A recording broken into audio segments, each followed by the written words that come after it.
Muy buenos días, tengan todos ustedes. A nombre de nuestro rector, doctor Jesús Anse Rodríguez, les damos la más cordial bienvenida a este museo, Casa de los Títeres. Asimismo, saludamos a las diferentes preparatorias que nos siguen a través de Internet. La Universidad Autónoma de Nuevo León, a través de la Secretaría Académica, en coordinación con la Dirección de Estudios del Nivel Medio Superior y la Sociedad Nuevo Leonesa de Historia, Geografía y Estadística, presentan la conferencia Origen, Evolución e Identidad de García, que será dictada por el maestro Antonio Flores Treviño, miembro de la Sociedad Nuevo Leonesa de Historia, Geografía y Estadística. A continuación, me voy a permitir presentar a las autoridades que nos acompañan en este evento. Maestro José Reséndiz Valderas, presidente de la Sociedad Nuevo Leonesa de Historia, Geografía y Estadística. Buenos días.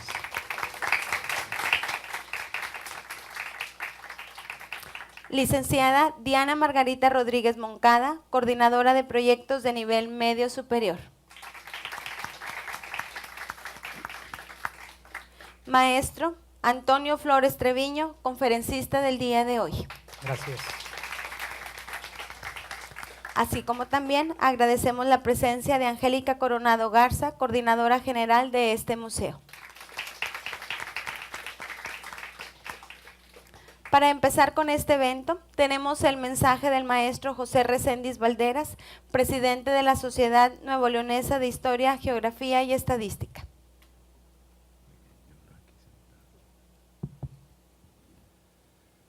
Buenos días. Maestra Angélica, coordinadora de este centro, muchas gracias por permitirnos y facilitarnos realizar en este lugar este evento que es muy interesante para nuestra universidad. Estimados alumnos que nos acompañan, es realmente un placer estar aquí con ustedes.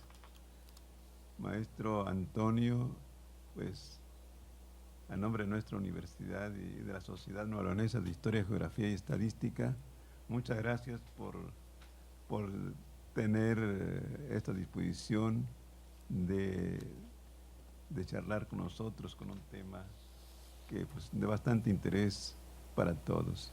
Y maestra Diana Margarita, que es el alma de estos eventos.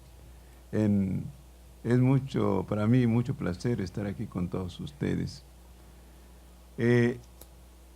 Estos eventos que, como ya se ha dicho, los realiza nuestra universidad, la Universidad Autónoma de Nuevo León, cuyo rector es el doctor Jesús Anse Rodríguez, y que ha tenido un entusiasmo muy grande para llevar a cabo este tipo de conferencias a los distintos centros comunitarios que existen en nuestro estado.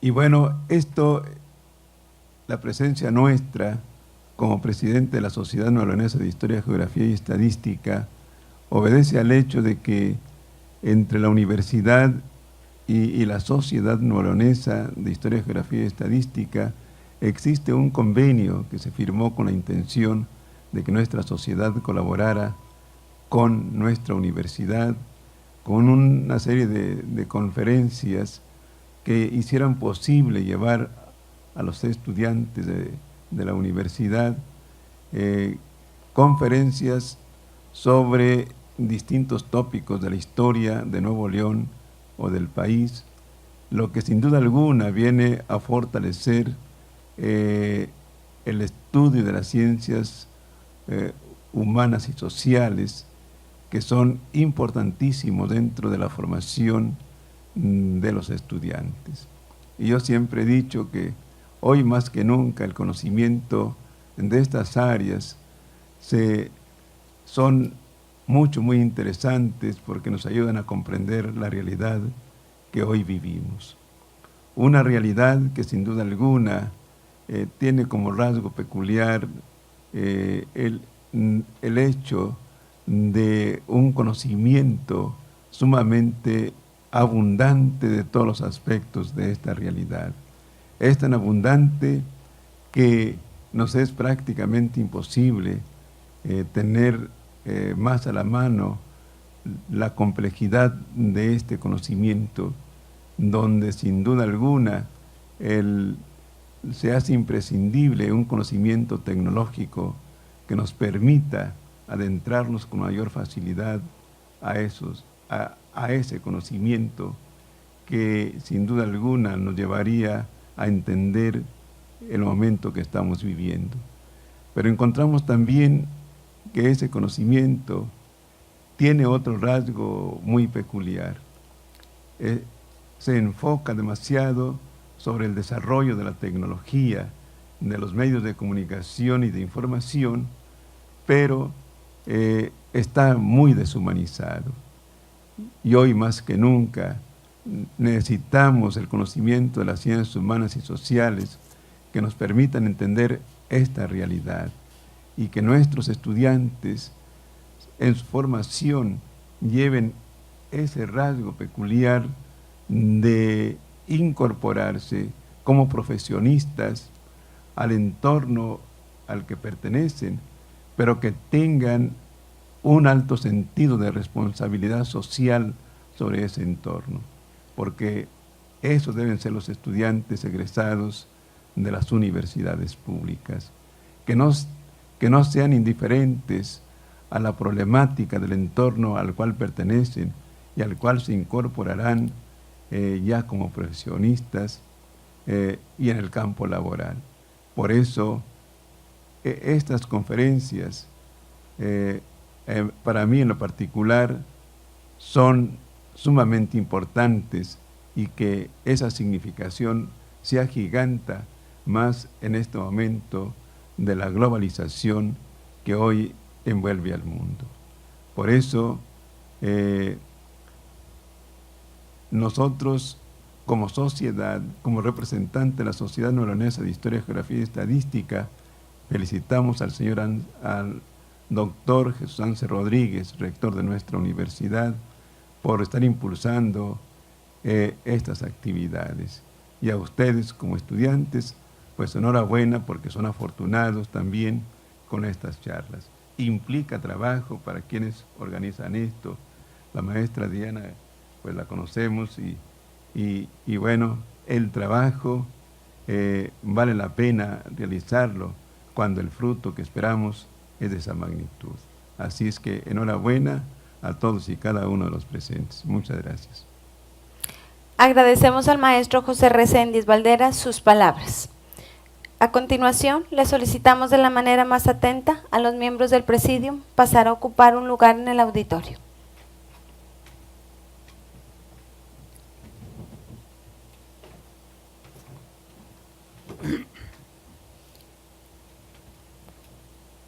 A continuación, me permitiré leer el currículum del maestro Antonio Flores Treviño.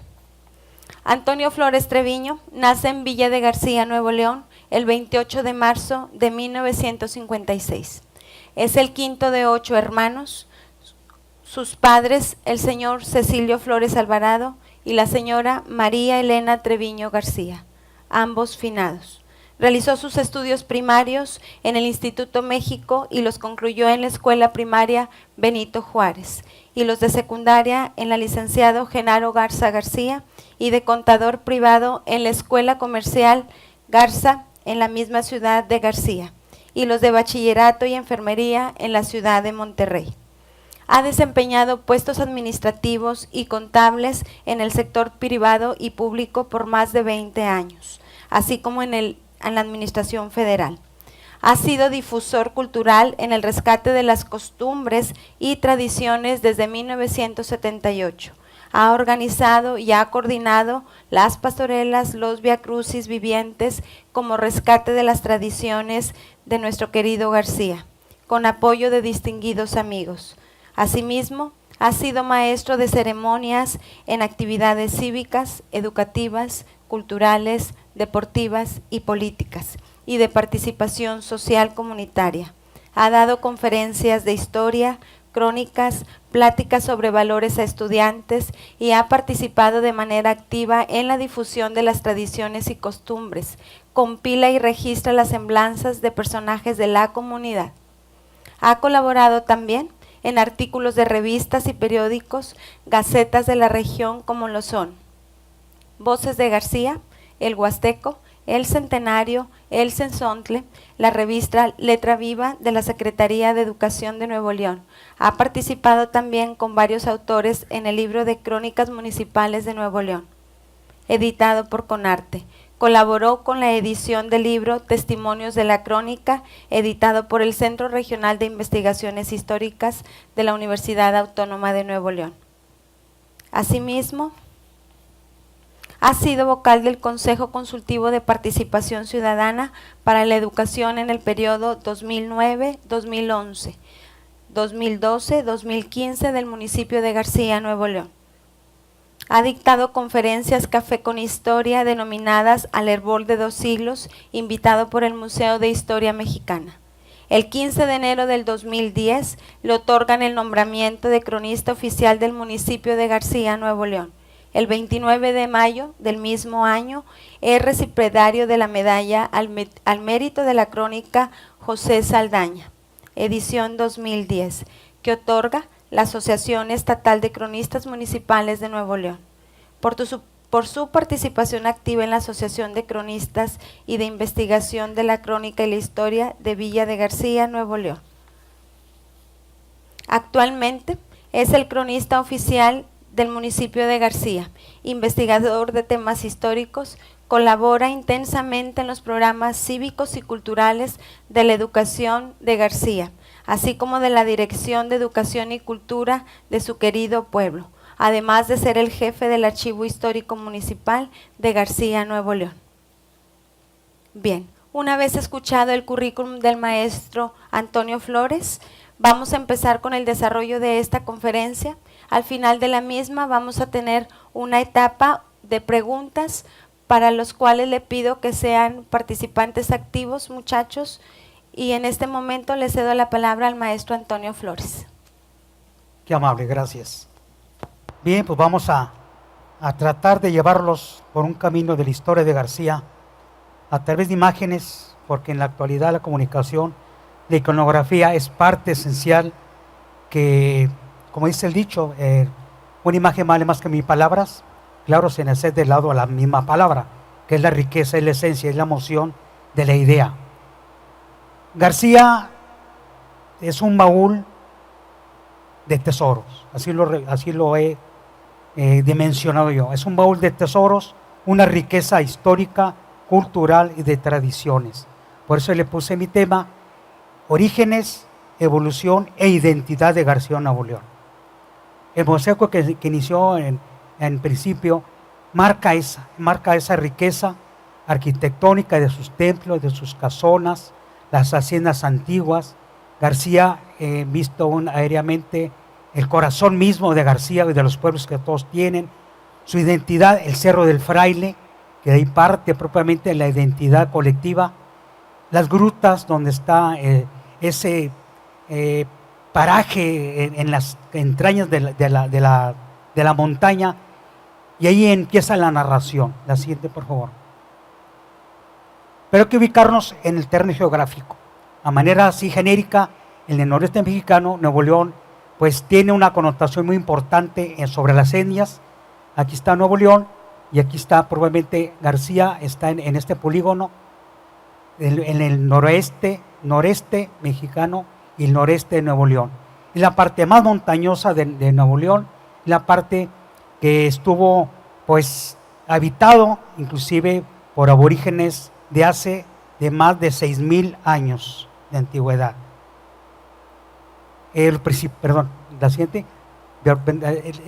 Los principales etnias locales son los cotoyaguas, los picaguas, los incauras, ayancauras, inqueros y pelones.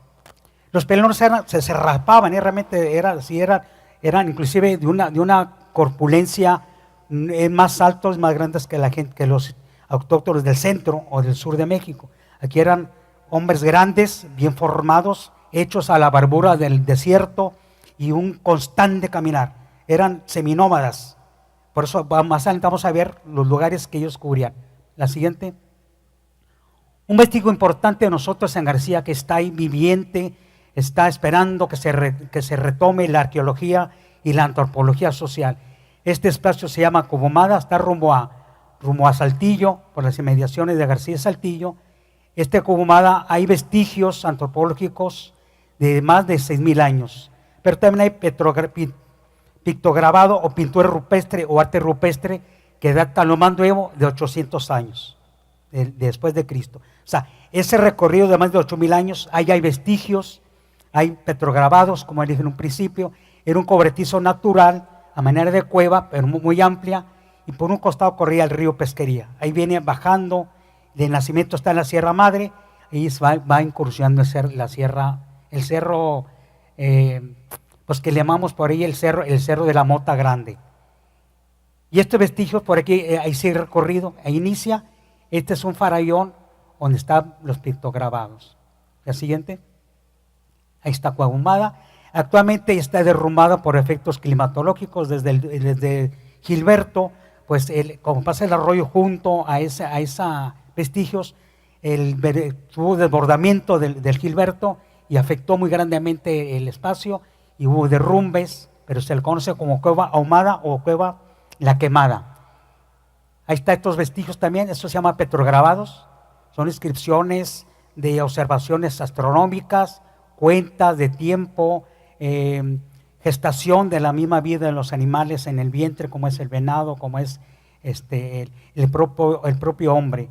Estos están cercanos a Villa García. Estas fotos yo las tomé directamente de la investigación en sitio. Y aquí la parte de abajo es la pintura que referencia dentro de la Coahuila. Esas son pinturas soformes, o sea, de lo que es de plantas, de hombres, de animales. Y esos vestigios ahí están plasmados, y es un rescate que hizo William B. Murray, un antropólogo alemán que visitó el sitio en 1960 junto con Jeremy Stein, también antropólogos y arqueólogos muy importantes. Y sobre todo yo también tuve un acceso en 1970 con don Monique Collins Espinosa, padre de la profesora Raquel Collins, fundadora de la preparatoria de ustedes. Yo por los 70 me iba con él a la montaña alrededor de García. Yo tuve el privilegio de conocer a don Monet y encontramos varios vestigios muy interesantes. Era él un antropólogo pues de gusto, un antropólogo de autoformación, y que ayudó mucho esos vestigios de García. ¿La que sigue? Aquí empezamos, yo le llamo, por eso puse orígenes, un origen primitivo y el origen evolutivo o origen ya nuestro. Aquí está nuestro personaje principal, que fue el fundador de la antigua estancia de San Juan Bautista de la Pesquería Grande, hoy García, Nuevo León. Es aquí una viñeta, un personaje pues tomado de un libro que escribió nuestro cronista anterior, Lebrán Santos Garza, donde se llama Las páginas de la historia de García. Aquí asumimos que es el don Manuel de Mederos, es el capitán a guerra, capitán teniente a gobernador, que fue el que fundó García en 1563, un 7 de marzo. Y de ahí parte era propiamente portugués, tenía pues todavía muchas formas y gustos y sobre todo tradiciones sefarditas o lo que es de judíos conversos ya llegados a América. La siguiente. Otro personaje también de nosotros es pues, el capitán Gonzalo Fernández de Castro, que junto con él, junto con Diego Montemayor, junto con Alberto del Canto, y una vez ya fundado Saltillo en 1577, siguen viendo, al ver estos personajes, unos farallones tremendos, unas sierras magníficas, obviamente asociaban a metales. Entonces iban a excursionar y experimentar, a ver qué había por ahí. Y acá don Gonzalo pues, era apaciguador de guerra, era apaciguador de arcenias, muy humano. Aquí se le demuestra como que había choques, obviamente, los intrusos eran los españoles, pero don Gonzalo nosotros lo tomamos como parte vertebral junto con Manuel de Mederos a la fundación de García. Y él se le concede, se le otorga la merced por orden del gobernador, don Luis Carvajal de la Cueva, y obviamente del rey y del virrey, para que hicieran esa fundación. Siguiente. Esta es la casa, esta es la antigua casona, lo que queda de lo que era el antiguo casco de la estancia Pesquería Grande. Aquí alcanzó a vivir los hijos de don Gonzalo Fernández de Castro, porque él ya después de fundado y elevado a Hacienda en 1597, se casa con doña María Rodríguez, viuda de Fernández de Castro. Doña María Rodríguez era hija de don Diego Montemayor, de otra mujer, pero en los conceptos antiguos era a que se retomaban el apellido de la abuela, como un matriarcado traído de los antiguos. Entonces, propiamente esta estancia se eleva a Hacienda, y esto es lo que queda. Inclusive ya ahorita queda la mitad de esto. Los que viven en García ya lo han visto, que queda nomás eso. Pero esa es la referencia de la Casa Grande, de la casa que en 1636 ya se ratifica la Merced de Aguas y Tierras, y ahí vivió don Gonzalo, ahí vivió doña María Rodríguez antes de irse a Monterrey a seguir sus actividades políticas. Fue regidor de Monterrey, fue procurador, don Gonzalo Fernández de Castro. La siguiente.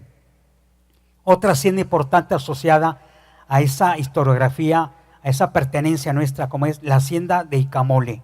Está a 20 kilómetros al poniente de García, una hacienda antigua. Esta hacienda propiamente ya erigida en tal, es hacia finales de 1800, 1830, 40, va creciendo, pero era menor, pero una hacienda erigida inclusive por heredad de Mina, de don Bernabé de las Casas, hereda a su hijo Diego, y posteriormente ya sigue la secuencia y sigue subdividiendo. Esta hacienda iba en nombre de un caudillo, Icamole, era el caudillo que merodeaba, era capitán de hordas de bárbaros y forajidos, y se eleva, y ya era conocido el nombre de Icamole hacia 1620, 24, y era conocido el muchacho joven, caudillo junto con Nacatás, que también lleva un paraje, el nombre es un caudillo Nacatás. Nacatás quiere decir río que corre entre piedras. Al igual que ellos, Coajuco y Colmillo Blanco merodeaban esas inmediaciones entre Monterrey, García, Pesquería, y esta es la hacienda. De sucesos muy interesantes en la independencia, en la revolución y en la reforma. La siguiente. Otra hacienda también rica y de mucha y curiosa en su arquitectura es la Rinconada. Una hacienda creada y elevada en 1621 por Alonso Díez de Camuño, o de Lamuño, como estos autores lo denominan, porque es un paraje entre Saltillo y Monterrey. Y él era, don Alonso Díez de Camuño, era minero, zacatecano. Entonces ve esa inmensidad de la sierra por ese antiguo camino real de exploración que había hecho ya Carvajal de la Cova antes.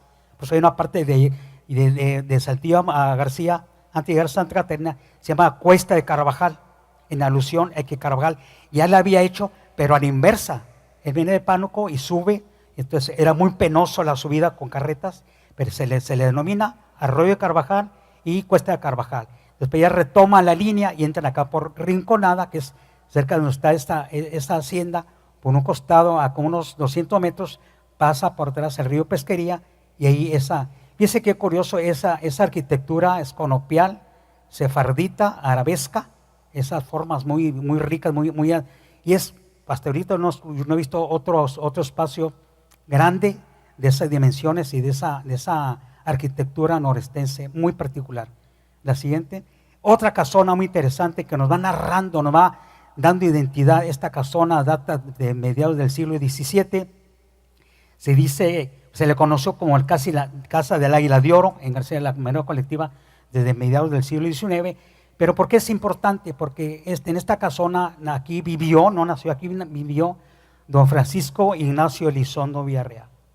Don Francisco Elizondo Villarreal fue un muchacho desde jovencito que se inscribió a la milicia, era miembro de los Dragones de la Reina, que era un cuerpo de élite para proteger pues, a la realeza y a otras gentes que tenían por ahí un rango interesante. Y esta casona, pues ahí desde joven, Francisco Elizondo con su familia emigran de Salinas de Victoria, de Salinas, vecinos nuestros, y ahí se instalan en 1758, en el 65-70, porque ya había nacido don Francisco allá de niño, llega aquí y empieza su preparación para llegar a lo que desgraciadamente llegó, como traicionero y aprehensión de Hidalgo. Esta casona está por la calle de Morelos y ese personaje se asocia desgraciadamente a las líneas negras de la historia, pero pues desgraciadamente, aunque no fue avecinado y llegó, inclusive hubo más herederos que confluyen con ese personaje. Pero ahí está la línea de la casona y el personaje. La siguiente, en su evolución geográfica y de estructura política de los pueblos, pues obviamente por ahí yo traté de conformar para un recorrido ya más, ir cerrando en la línea. Este documento es una copia que se encontró por ahí en García, es una copia de un plano, un litigio de tierras y aguas de 1765, entre los límites que eran, pues lo más rico, que era Rinconada por el agua, que era el paraje de Nacatás, donde están los manantiales, y Camole y el mismo García. Ese espacio, como lo ven, está rodeado de mucho lomerío, montañas. Como le digo en principio, García está rico en orografía. Y ahí empiezan los litigios, después siguen ya los problemas a nivel.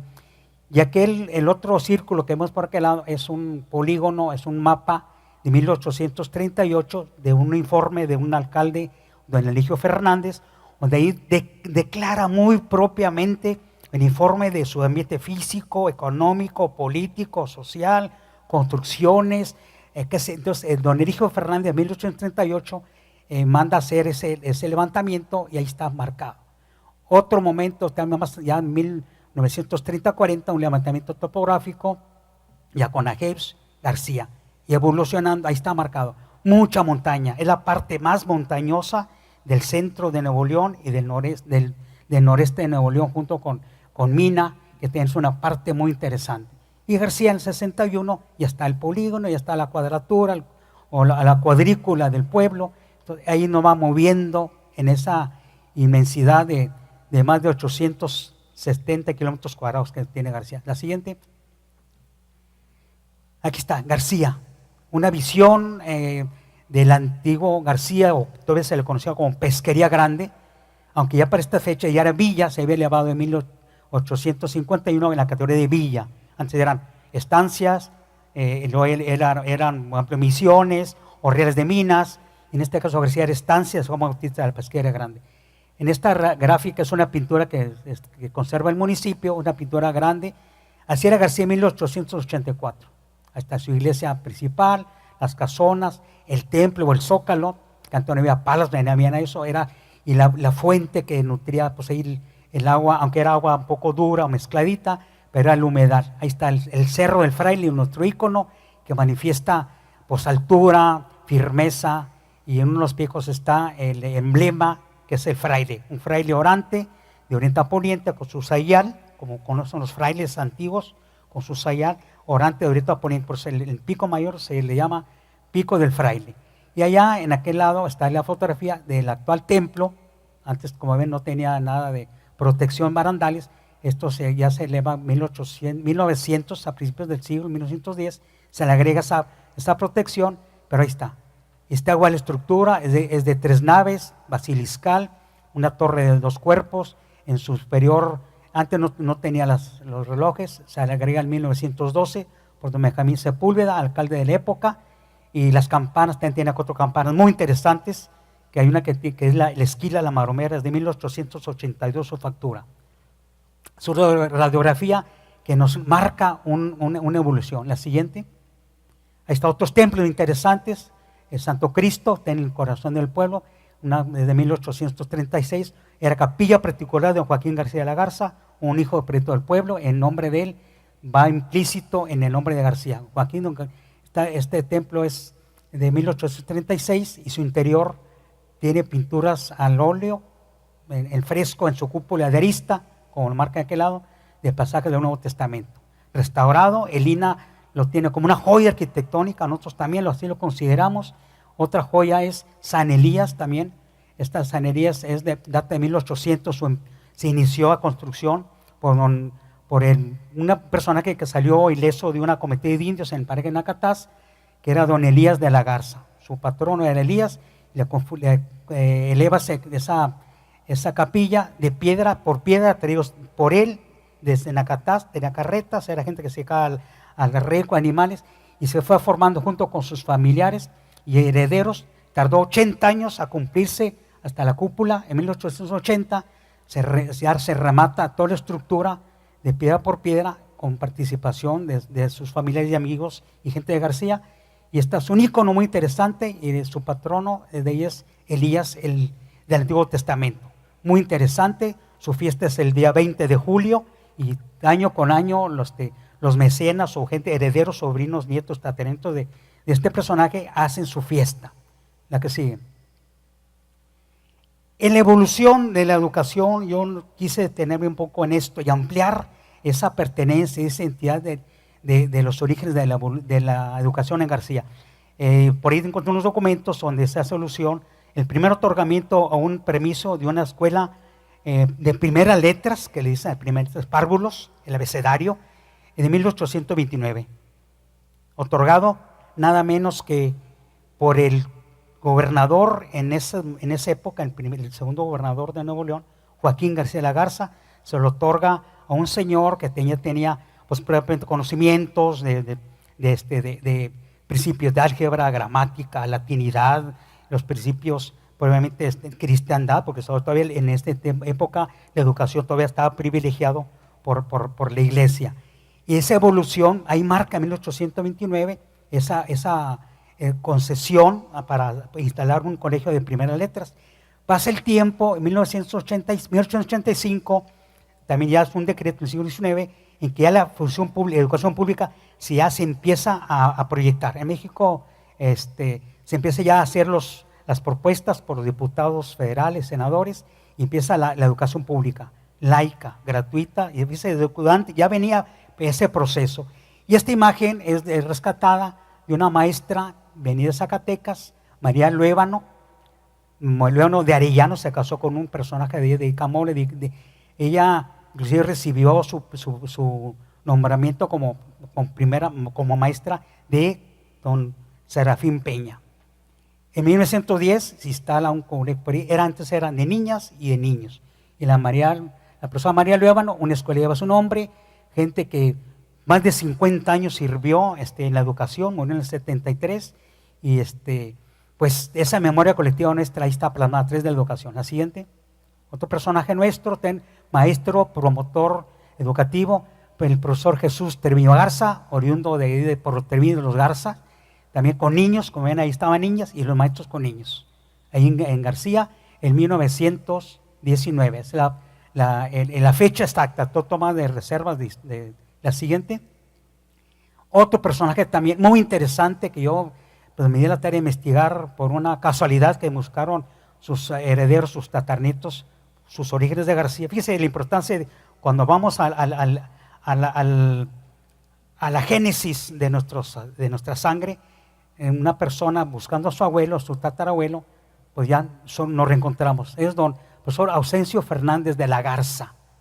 Fernández netamente, y los primeros Fernández de ahí. Esta foto corresponde a 1917, pero él ya había empezado a hacer sus trabajos de participación de joven. En García aperturó en las casas particulares, en las casas ponían pues un sanocito y dar a los niños el parvulario, el abecedario. Desde 1869, joven, ya empezaba a hacer sus pininos, se traslada a Monterrey, instala una escuela de primeras letras, con todas las proporciones ya obligadas por la Secretaría de Educación, o la Dirección de Educación antiguamente, y él sigue trabajando, funda escuelas en García, funda escuelas en Saltillo, funda escuelas en Monterrey, funda escuelas en Monclova, funda kinderes, primarias, secundarias, y la secundaria que estaba en proceso apenas a través del Colegio Civil, que era superior, y en Saltillo funda una escuela de contaduría o de teneduría de libros, hace 1900, cuando la evolución de Monterrey, que obligaba por instalación de la cervecería y otros emporios grandes que necesitaban un libro contable que marcara, y él escribió o formó en 1914 más o menos, un libro que se llamaba libro de contaduría de partida doble, o sea, 4 columnas, o sea, como decir, se hace el ejercicio de ingresos y egresos o débito y déficit y la conclusión. Muy interesante, don Ausencio Fernández de Garza dejó una semilla muy, muy fuerte, muy grande en Nuevo León, a través de la educación, y una escuela lleva su nombre, también por como gratitud. ¿Qué más puedo decir de este personaje? Más adelante va a ser otro personaje que es añadido con él. La siguiente. También el Colegio de México, nuestra pertenencia de educación. El Instituto México se funda en 1953 por un presbítero sacerdote, Pedro Garza Cantú, y esta es una fotografía del 60. Yo ahí inicié mis estudios desde kinder y no concluí, pero concluí en la Benito Juárez. Esta es una forma de expresión de la educación lenta, silenciosa de los pueblos, pero aquí está la evidencia y está la muestra. ¿La que sigue? Obviamente, en esta evolución magnífica, también se funda, aquí no lo traigo, pero la escuela secundaria Genaro Garza García, que lleva su nombre el licenciado Genaro, este año cumple 50 años. Yo también pasé mis estudios, fui la cuarta generación, y don Genaro, pues un personaje que más adelante voy a tener que mencionar. Esa es parte de la educación. Hago referencia técnica a la primera escuela primaria oficial federal, que se llama el Liceo Benito Juárez, se funda el 21 de marzo de 1906, como una muestra de gratitud por el primer centenario de nacimiento del prócer, Liceo Benito Juárez. Y en esa evolución, obviamente el CECIT, tenemos una escuela, una institución de García, tiene más de 20 años, técnica, muy bien formada, muy bien fincada. Pero aquí va el orgullo de ustedes, la preparatoria número 19, que también fue un bastión, un trabajo intenso de personas que siempre vieron a García como una oportunidad de desarrollo, una oportunidad de dar y dejar huella, como es la familia Collins, doña Virginia Collins de Treviño, gente que yo aprecio mucho desde niño, siempre tuve mucha coincidencia con ellos, y esa gratitud y esa memoria, ahí está la primera generación, algunos amigos por ahí. Yo no hice la preparatoria porque yo ya había estado acá en Monterrey, en bachillerato en la técnica especializada, y esa es la primera generación. La primera directora, pues obviamente ustedes deben de saber, la profesora química farmacobióloga Raquel H. Collins, una mujer excepcional, junto con su madre y con su familia, como un solo compromiso social, logran establecer la preparatoria número 19, después de muchas gestiones políticas, sociales, económicas, haciendo un trabajo espectacular y titánico. La siguiente, ahí está. Después de esa transición de 39 años, esta es el grupo del año pasado, ya, el otro eran 17 muchachos, aquí son más de 107 maestras, si me permite, fíjense nomás, qué evolución en un pueblo pequeño, lento, que no esperaba el tiempo más que hacer lo suyo, y esa metamorfosis de la evolución humana a través de su gente, ahí está la muestra. García está muy orgulloso, la preparatoria 19 está establecida como una escuela de calidad, fuera de la metropolitana, de calidad, ya pasó los IPSOS de calidad especial y otros agregados ya modernos y que obligan a ese sentido de crecimiento evolutivo que gracias a la Universidad Autónoma de Nuevo León ha creído en su gente y han hecho un bastión de orgullo. La siguiente. Ahí está la casa como está actualmente, la casa del preparatoria, es una casona rescatada antigua de la familia Flores Fernández, por ahí presumo, me falta más demostrarlo, pero mis tatarabuelos eran parientes del dueño de estas casonas, de los Flores, antiguos, Flores Fernández. Yo conocía a este personaje, don Raúl Sergio, que era el pianista, que por ahí se van desprendiendo leyendas ricas en esa identidad, a veces de lo no conocido. En García todavía por ahí se escuchan los acordes del piano, porque era un piano de cola precioso, Raúl Sergio. Y esa casona pues tiene mucha historia, aparte de su uso, el antecedente histórico. Y ese es el orgullo también de García y de la Universidad Autónoma. La que sigue. Otro momento especial también de García es su participación en las gestas militares, en las gestas de la independencia, de la reforma, de la revolución. Este personaje aquí lo muestro porque pues fue épico. Fue la derrota a los franceses el 15 de mayo de 1867 en el sitio de Querétaro, en el Cerro de las Campanas. Aquí son diezmados ya después de la primera derrota del 62 por Zaragoza. En el 65 ya son concluidos. Aquí este personaje que está en el centro es el general Escobedo, y nada menos que recibiendo la espada en prenda de derrota de Maximiliano de Habsburgo. Fernando Maximiliano de Habsburgo entrega la espada en prenda de derrota. Ahí está una gráfica histórica pintada por referencias de los informes de gobierno.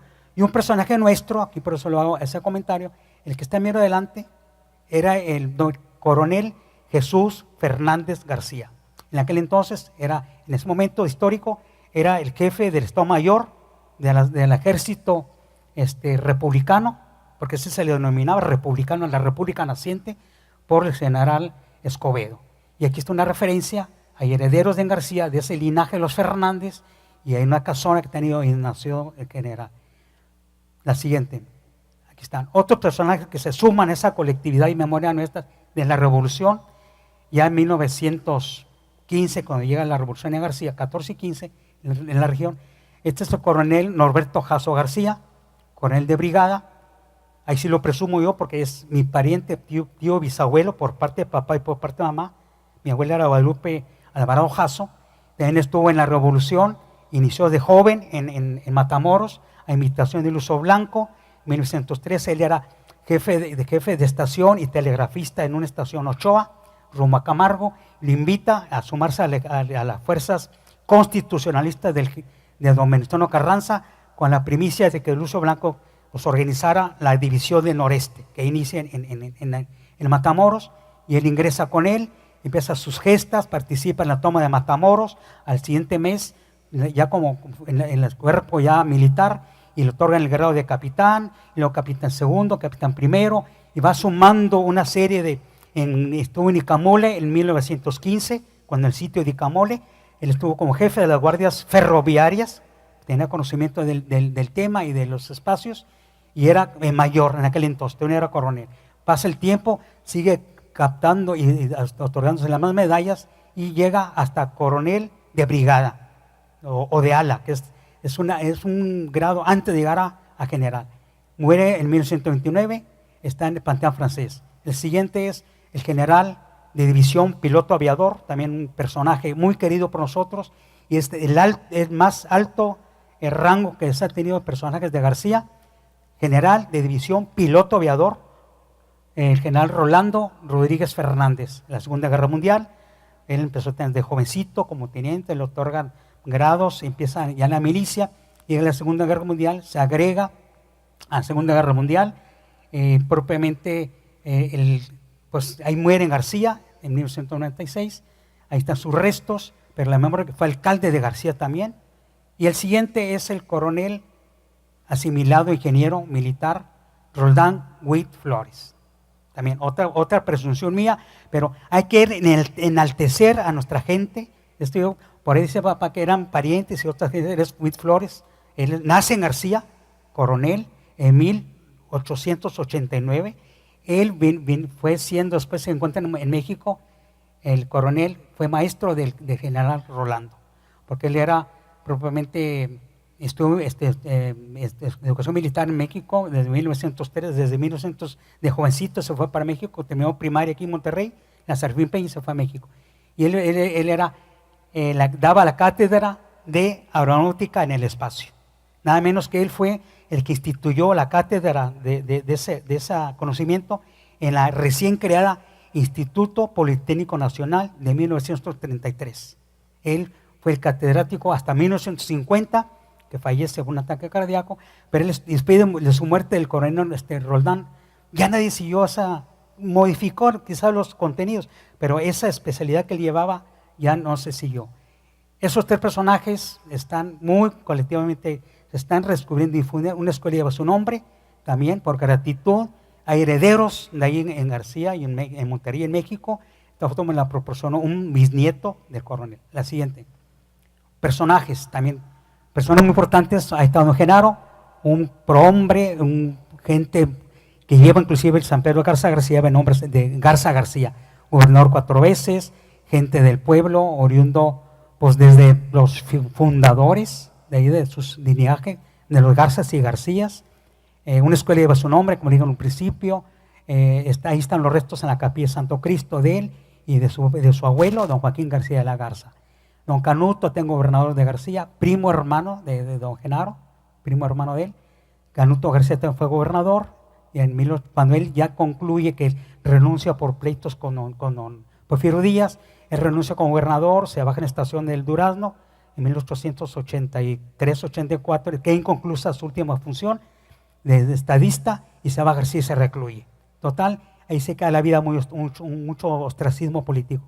Y el siguiente es don Benjamín Sepúlveda, que vendría siendo yerno de don Genaro. Se casa con la única hija de don Genaro, Felicitas, y a él le debemos que él estuvo gobernando el municipio de García de 1910 a 1916. En pleno apogeo de la revolución, nadie quería entrarle pues, a los problemas políticos, porque si se declaraban pues, villistas, pues, llegaban los constitucionalistas y pues había problemas. Y se declaraban que soy villista, o al revés, constitucionalistas, por vista llegaban y hacían una serie de agravios. Y esta señora aguantó, soportó los 6 años, que antes había ya renunciado el doctor, el de abajo, el doctor León Montello, había renunciado como alcalde, y él entra al ajo. Y él instala en la torre mayor del templo de San Bautista lo que es el reloj monumental de 4 caras en 1912. Se presume, creo yo, demostrar que fue por su pecunio, porque al parecer él tiene la factura en sus familiares. Y otro personaje muy interesante también es el doctor Juan de Dios Treviño, un prócer, amigo de Gonzalito, un doctor muy eminente en los albores de la grandeza de la Facultad de Medicina, oriundo de García, es don doctor Juan de Dios Treviño García, también muy amigo de Gonzalitos. Gracias a él también, cuando se quema el templo de García, el templo antiguo, en 1880 aproximadamente, él invita a Gonzalitos y ve el desastre, y todos los retablos que están por ahí en los íconos del templo mayor, los donó Gonzalitos. Son de factura española, estofada antigua, de 1884-86, y los dona. Y este personaje lleva unas escuelas en su nombre, una secundaria y una calle también, por gratitud, y la memoria colectiva, pues ahí está el nombre. El otro es el doctor también Alberto Fernández de la Garza, era hijo del anterior, que digo, de don Ausencio Fernández. Aunque él nació en García, se va a Monterrey y él hizo su vida profesional en Monclova, pero fue un investigador. Él descubrió o hizo lo que es el ferratón, que era contra la anemia, el té indio, retacamura para procesos diabéticos. Y él tenía era un farmacéutico, él hacía todo lo que era médico obstetra. Pero el Monclova hace sus 40 años de vida, que se va de Monterrey en 1903 a la mina de Reforma, pero se conecta, una nieta viene a buscar sus orígenes y él me conecta con este personaje. Y don León, pues también como doctores prominentes de esta época. El siguiente. Eso es don Ausencio Fernández de Garza, también es el padre del doctor. El siguiente es el profesor Gaspar Fernández, también muy interesante, primo de ellos, y el padre de Treviño. Con Gaspar Fernández vimos cosa curiosa. Él fue el que trajo en 1915, 18, 20, fue a Estados Unidos a estudiar a San Antonio. Fue el que aplicó en Nuevo León lo que es el kindergarten, el bilingüe, el sistema bilingüe de niños. Entonces él también fue muy promotor, muy interesante, don Gaspar Fernández, y ahí es el proceso. Y el padre Treviño, también un hijo del pueblo, precioso hombre, que nunca se olvidó de García, aunque él tuvo que emigrar, inclusive él se ordena sacerdote en España, en el 30, cuando los problemas aquí en México y en España, viene, regresa en Veracruz, y el obispo de Veracruz lo manda a Puebla, pues propiamente no a servicios religiosos, sino a fundar escuelas. Él funda en Puebla la Escuela Iberia, hace 75 años, 77 años tiene de erigida, promotor, difusor de educativo, y también fundó en García el Colegio Juventud, que tiene 22 años, 24 años, ya dirigido, y una escuela lleva su nombre. Fue el fundador también del coro de niños cantores de Puebla. O sea, en esa riqueza educativa, pues me tuve que centrarme en esos personajes. La que sigue.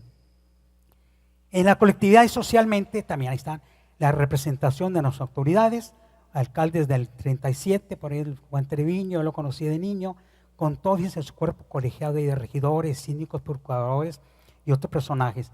Allá la participación social de los alcaldes salían a recorrido cívico en las fiestas patrias.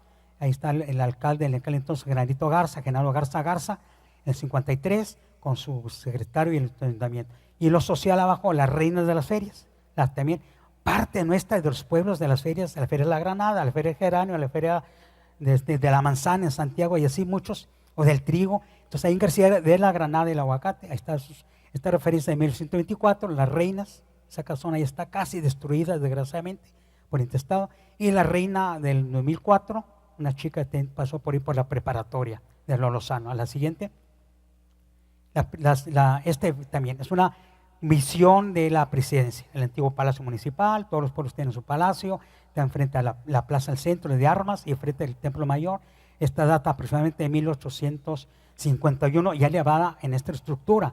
Antes eran las cárceles y después las casas consistoriales, el despacho de los alcaldes mayores.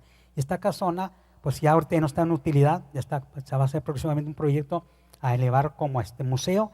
Pero aquí estuvo de 1851 cuando elevan a García Villa, que le dan una categoría superior, de Valle a Villa, ya con su cuerpo de regidores, con gente que pues ya fue propiamente ya estructurándose la evolución de García. Ahí está en el centro de García. ¿El que sigue?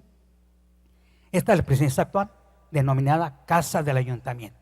Ese se erige en el 2007 por necesidad de crecimiento, mucha gente. Pues bueno, ahí está la estructura actual. El frente está muy simplón, por eso no lo quise referenciar. Esta es la estructura, aquí está la plazoleta y luego atrás de eso está el teatro de la ciudad. La que sigue. Esta es una visión aérea de García, yo le llamo el corazón de García. Ahí está el templo en esta parte, el centro y lo que es ya la presidencia de este lado y otras casonas.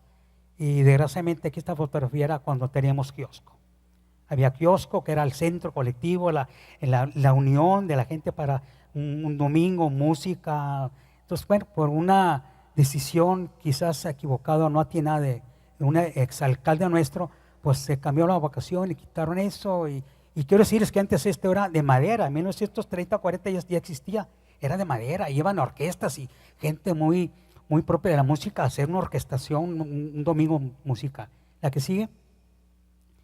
Una referencia, ahí está, es una de las riquezas arquitectónicas nuestras, casonas típicas de García, dimensiones preciosas de la casa de Doña Pomposa, que tiene por ahí una narrativa de la leyenda de Doña Pomposa, una prestamista una tragedia que la apuñalaron para robarla finales del siglo XIX. Yo encontré el documento, la mataron en 1919, un 28 de marzo, la casona pues surgida de leyendas, o sea, ahí está la casona, estructura, fungió también como un hostal, en finales del siglo XIX, y está la casa cural, que es una casona grandísima, preciosa, la casa pues está en parte, ¿no? es del patrimonio allá de Lina, y viven los sacerdotes, desde 1836-38, que llegó el padre Juan Antonio Sobrillo Galindo, que es el que hace probablemente la reconstrucción, magnificar el templo de San Bautista.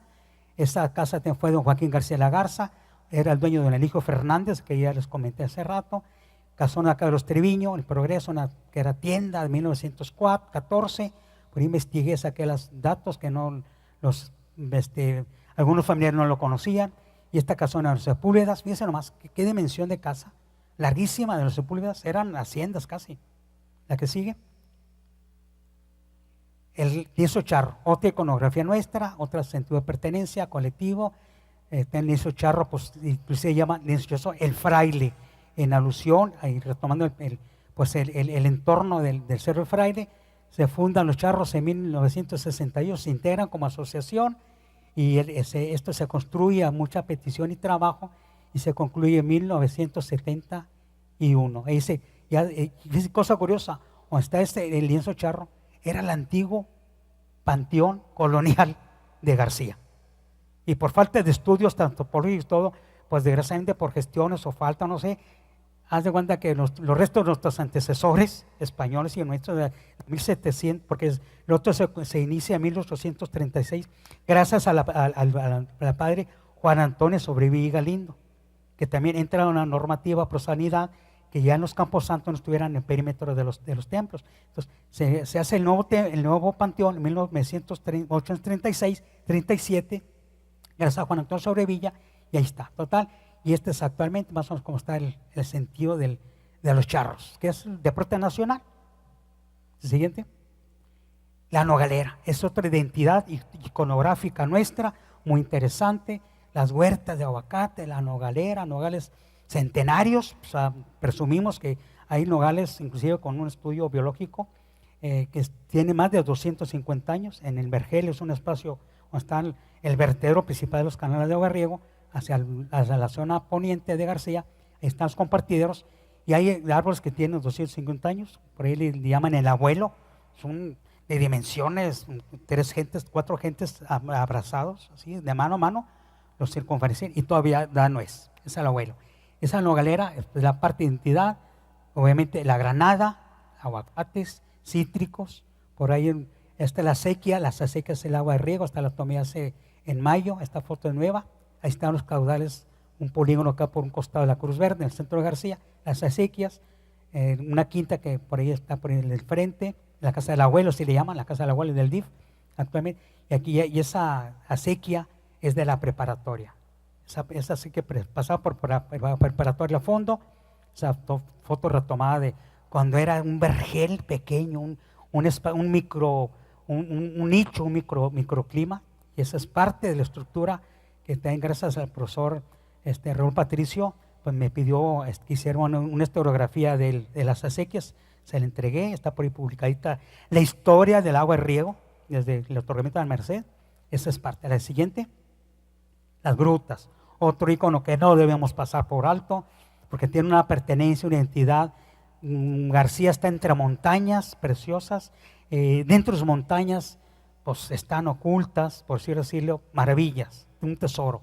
Las grutas, aquí está, este es un farallón, del Cerro del Fraile hay un cañón que se llama la Cañón del Potrero, entra y está el Pico San Miguel, que es por espaldas un potrero, un cono, y ahí están las grutas a 1100 metros de altura sobre el nivel del mar, y esa es más o menos la referencia. Ya como está actualmente moderno, un teleférico alpino, ultramoderno, en 3 minutos desde abajo de su plan hasta el medio cerro, llega de una forma tranquila, todo un panorama precioso, una visión panorámica hermosa. Y estos eran los anteriores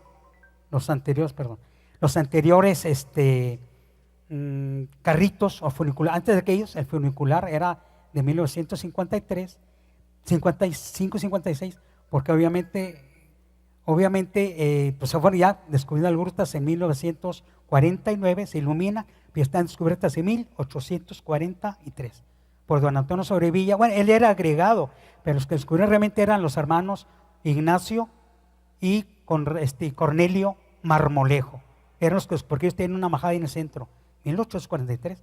Invitan al padre porque le gustaba mucho salir de montaña, era de Lampazos, lo invitan ya sabían, hay un hueco con las cabras que subían por ahí, vieron un hueco, pero salía aire fresco en tiempo de calor, entonces las que vamos a excursionar. Estaba todavía mucha vegetación, lo invitan y se le agrega, que dicen que descubrió el padre Juan Antonio Sobrevilla. No le restamos importancia, pero hay que sumar esa aceptación. Los hermanos Marmolejos son los descubridores. Y la canastilla antigua, fíjense nomás, iban así, en canastilla, sobre los rieles Malacate, que ya que se ilumine, que pone por ahí una máquina para jalar los trenecitos, y esa es la identidad de las grutas que nos lleva a muchos recuerdos. La que sigue, una familia típica en las grutas. Ahí estoy como muestra, mi abuelo, Antonio Flores, una tía, los hijos de don Antonio, papá, mi padre enseguida, eran hermanos, mi madre con el niño chiquito en el carro, mi hermano enfrente, arriba, mi hermana, la tía bisabuela y nosotros abajo. Es una muestra, no es presunción, eso sí, omito eso. ¿Eh? Es una muestra porque mi padre trabajó en ese espacio por muchos años, era velador, un trabajo sencillo, pero era alguien que tuviera mucha confianza con el administrador. Era una máquina diésel traída de Alemania también, pues generaba voltaje 440, ¿te imaginas? Para arrastrar. Entonces era un proceso gigantesco, cableado y todo. Se instala en 1949, se ilumina y papá empieza a trabajar por ahí con el administrador hasta los años 67, 68, casi más de 10 años. Ahí está la muestra. Familia típica en García. También ya para ir concluyendo, esto es algo de que está en proceso en el gobierno municipal, se ha dado la tarea pues, de remozar como un atractivo arquitectónico, remozar las casonas, las girantes, ahora como están actualmente, tienen toda esta fresca, la pintura tiene menos de un mes recién pintadas. O sea, eso en el centro de García se van dando. A la siguiente. Ahí están las casonas preciosas de esa dimensión, las ventanas grandísimas de rajes, un portal como esta acá del doctor Camelo, portales grandísimos, y dentro inclusive ya está, tenían ahí su oratorio grande, precioso.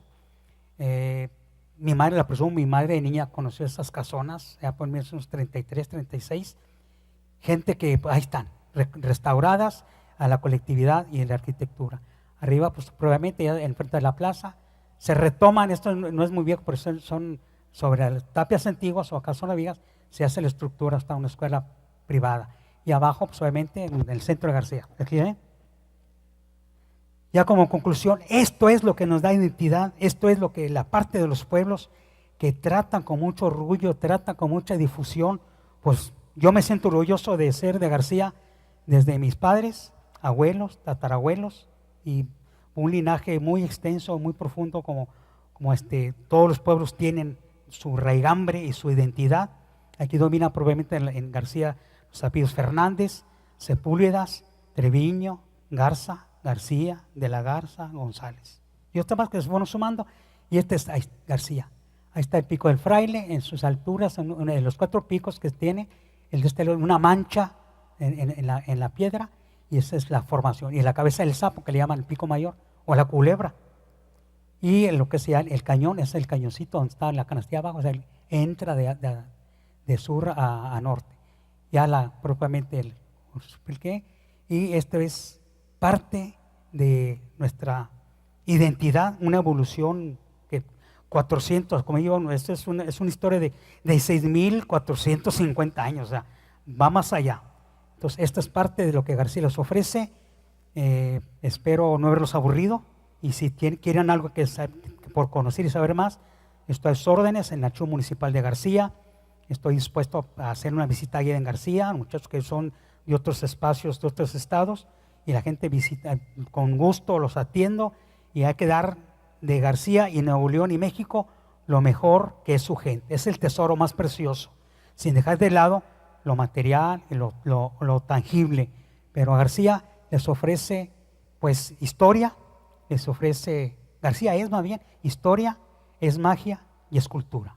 Muchas gracias.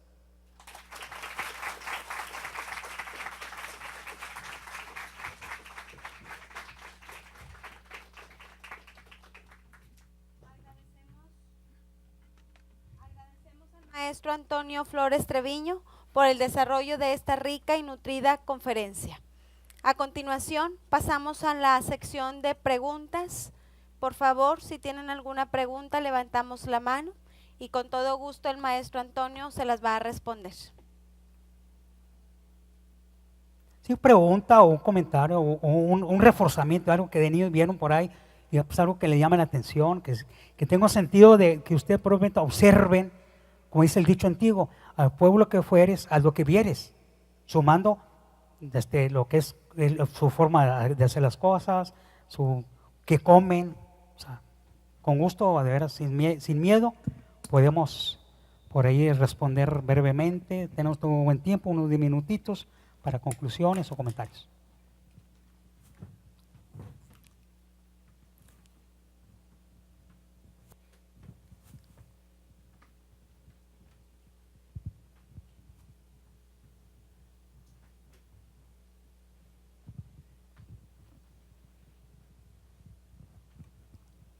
Una pregunta, mencionaste la extensión territorial 870 kilómetros Aproximadamente cuadrados. 883 kilómetros cuadrados. Bueno, escuché. Sí, es que bueno, otros autores han manejado otros, es más, hasta uno redondean 900 kilómetros. El dato que quería preguntar es sobre el crecimiento demográfico al que no hiciste referencia. Sí, sí. O sea, en este momento pues es enorme la cantidad de habitantes de García.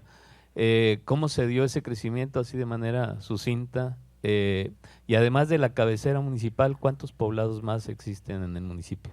Sí, aparte un poblado que obviamente pues lo conforma para ser elevado con sentido político de identidad de un pueblo naciente, eran haciendas. Había la hacienda de Icamole, la hacienda de Anacatá, la hacienda de Pesquería, que es el centro, la hacienda de San José, que es otra acá por el lado sur.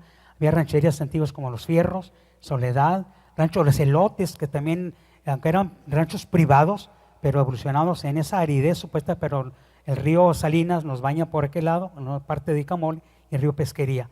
Esa evolución de los pueblos pues marca una lentitud. Todavía se mantuvieron para erigir como municipios o pueblos en aquel entonces se requería por lo menos 1000 habitantes, el concepto todavía español. Y después ya se va dando la proporcionalidad política, después ya de la república constituida, el constitucionalismo y las reformas y leyes. En 1980 ya marca otro cambio evolutivo. En aquel entonces éramos 24,000 habitantes, el centro de García, ranchitos, colonias apenas estaban por ahí creciendo. Y el boom explosivo demográfico se da a partir del 1980 con la creación del desarrollo acá por Lincoln, que llamaban Parque Industrial Mitras, que era industria, separado, industria, comercio y doméstico o habitacional. No se concluyó el proyecto, pero ahí es lo que tenemos ahorita. Un tanto desordenado quizás, pero total, García ahorita tiene aproximadamente, según INEGI, 140,000 habitantes. Exponencialmente de los últimos 10 años, que eran 57,000 según INEGI en el 2000, para el 2010 se suscita eso y más otros población flotante. Pero está un crecimiento exponencial muy tremendo. Cambia su vocación de García de agrícola, ganadero y industrial a comercial también. Ya se le suma el ganadero y agrícola, se va reservando. 140,000 habitantes aproximadamente y sigue creciendo más.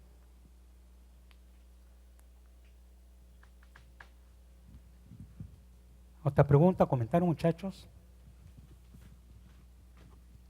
¿O histórico, algo que les haya llamado la atención? Antonio, bueno, primero tu charla bastante interesante, pero ¿tú tienes datos sobre la fauna de García? Sí, mi antecesor, el finado cronista, amigo mío, Hildebrando Santos Garza, por ahí había hecho un tema muy gustoso de la investigación de la flora y fauna de García, muy interesante. Sí, fue miembro de la Asociación de Agri Pequeño, también en Santa Catarina, y hizo pues un rastreo con amigos biólogos y gente ya por los años 70, 80, entonces escribió por ahí en una parte breve dentro de sus investigaciones y libros que editó por ahí con la apoyo de Universidad Autónoma, donde flora y fauna de García. O sea, todavía está muy menguado, pero todavía hay reservas y reservorios en las sierras de esos especímenes, tanto, pues probablemente lo que combina más fuera de García es el huizache, el mezquite, la palma, el granjeno, otros especímenes ahí la gobernadora, entre más desértico, todas las cactáceas, una infinidad, sí, pero y el centro mira obviamente como son la nogalera y otros cítricos, y el aguacate y la granada. Pero en el caso de la fauna, Antonio, pues todavía ahí sería la flora, ¿no?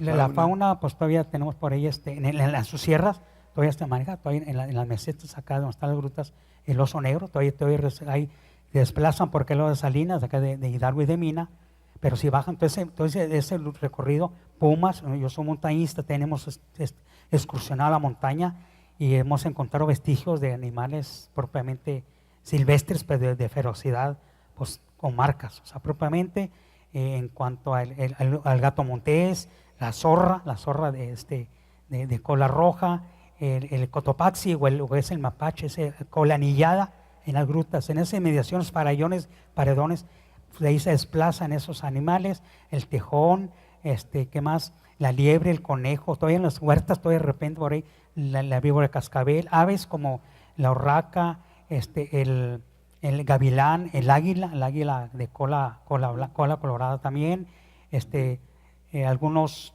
se han agregado por ahí, han bajado acá de la Sierra Madre, en los años 90, la cotorra serrana acá de la mesa de Chipique, en 90 se desplazaron por allá y se no propio su espacio por la nuez. Ahorita hay parvadas, hay ahorita más de 100 especímenes que se han generado de 1990, eso lo he observado y he visto la evolución.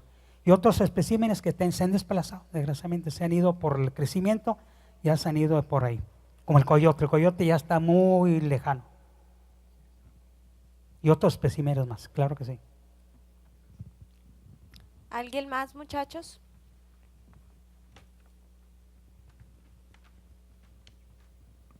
Buenas tardes. Yo nada más para agradecerle, maestro, el amplio viaje en el tiempo que nos dio ahorita para conocer a nuestro municipio, que los chicos aquí vean todo lo que ha pasado en nuestro municipio, todo lo que ha crecido y lo que nos falta por crecer. A mí un dato importante que escuché ahorita en la conferencia y que me llamó mucho la atención y me gustó mucho que resaltaran, y le doy las gracias también, es en los descubridores de las grutas de García, que vienen siendo mis familiares, mi tatarabuelo, yo me apellido Rodríguez Marmolejo, sí. Y pues esta humildad más que nada del que lo hizo, que fue el sacerdote, que ya lo dio a conocer, también el renombrar los personajes que fueron los iniciadores de estas grutas tan famosas aquí en Nuevo León. Y pues más que nada, chicos, también que vean que dónde está situada nuestra preparatoria, un municipio con mucha trayectoria, con mucho crecimiento y con mucho ganas de salir adelante, y pues invitarlos también para formar parte del crecimiento de este municipio. Y muchas gracias por este viaje tan bonito que nos acabó de mencionar ahorita. Gracias. Pues más para hacer un énfasis en eso, don Adolfo Marmolejo también fue gente muy importante, como una heredad. Don Adolfo pues también fue guía de las grutas. Yo encontré un documento que en 1949 se le otorga un permiso, se le otorga un reconocimiento, o sea, del municipio se le otorga el nombramiento como guía oficial de las grutas.